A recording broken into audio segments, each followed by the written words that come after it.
প্রিয় দর্শক, কুকিং বাংলা চ্যানেলে আপনাদের স্বাগত। আশা করি সবাই ভালো আছেন। আজ আমি আপনাদের সাথে শেয়ার করতে যাচ্ছি এক পুডিং রেসিপি। আমি যেভাবে পুডিং তৈরি করে থাকি আপনাদের সাথে সেই রেসিপিটি শেয়ার করতে যাচ্ছি। আশা করি আপনাদের ভালো লাগবে।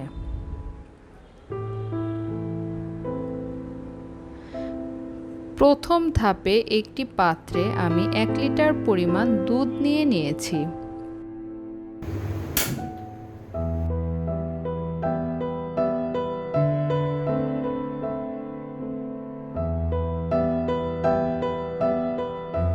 দুধ কিছুক্ষণ জাল করে এর মধ্যে দিয়ে দিচ্ছি 3টি এলাচ আর দিয়ে দিচ্ছি 1/4 কাপ পরিমাণ চিনি। আমি 1 লিটার দুধের জন্য 1/4 কাপ চিনি ব্যবহার করেছি। আপনারা আপনাদের স্বাদ মতো চিনি ব্যবহার করবেন। এলাচ ও চিনি দিয়ে দুধ খুব ভালো করে জাল করে নিব। এতে দুধে এলাচের স্মেল বের হবে। আপনারা চাইলে এলাচের পরিবর্তে ভ্যানিলা এসেন্সও ব্যবহার করতে পারেন। দুধ জাল করা হয়ে গিয়েছে। এবার আমি এলাচ 3টি তুলে নিয়ে দুধ ঠান্ডা করার জন্য রেখে দিচ্ছি। আমি 1 লিটার দুধ জাল করে 1/2 লিটার করে নিয়েছি। সেকেন্ড স্টেপে একটি পাত্রে আমি 3টি ডিম ফেটিয়ে নিচ্ছি। 1 লিটার দুধের জন্য আমি 3টি ডিম ব্যবহার করছি।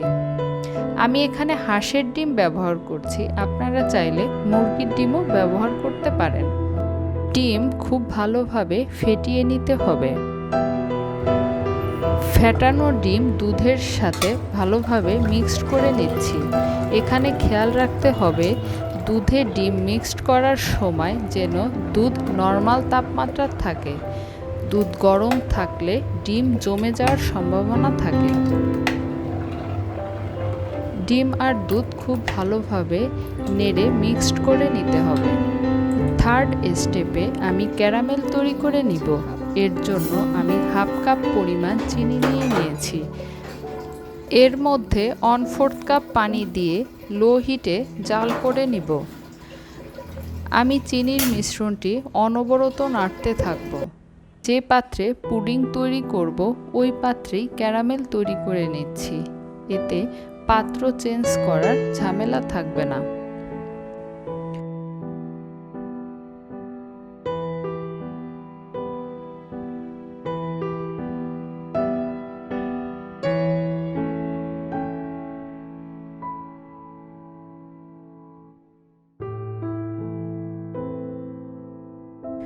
কিছুক্ষণ জাল করার পর ক্যারামেলের রং আসতে শুরু করবে।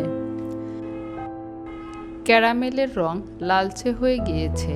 এই পর্যায়ে আমি জাল অফ করে দেব। ঠান্ডা হলে রং আরও ডিপ হবে। এখানে একটি বিষয় খেয়াল রাখবেন, আপনার কাঙ্ক্ষিত রং আসার আগেই জাল অফ করে দিবেন, তা না হলে ক্যারামেল পুড়ে যেতে পারে।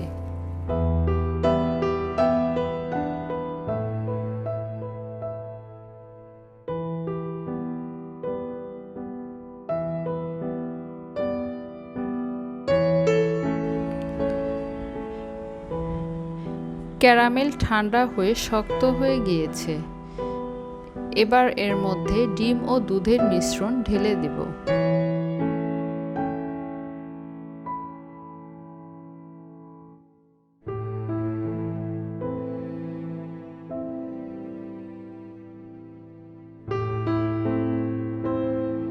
পুডিং জাল করার জন্য একটি প্যানে প্রথমে রুমাল বিছিয়ে পুডিংয়ের বাটি বসিয়ে দিব।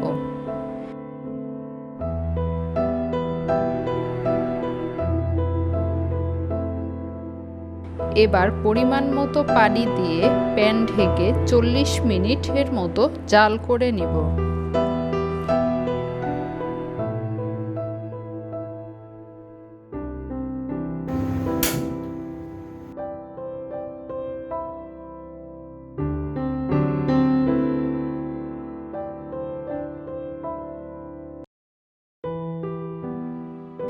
পুডিং তৈরি হয়ে গিয়েছে। এবার একটি প্লেটে ঢেলে নেব।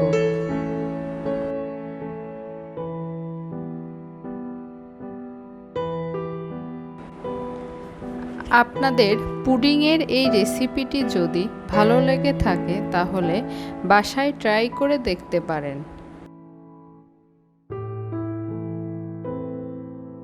আপনারা যদি আমার চ্যানেলে নতুন হয়ে থাকেন তাহলে please subscribe my channel and share it with your friends. Thank you.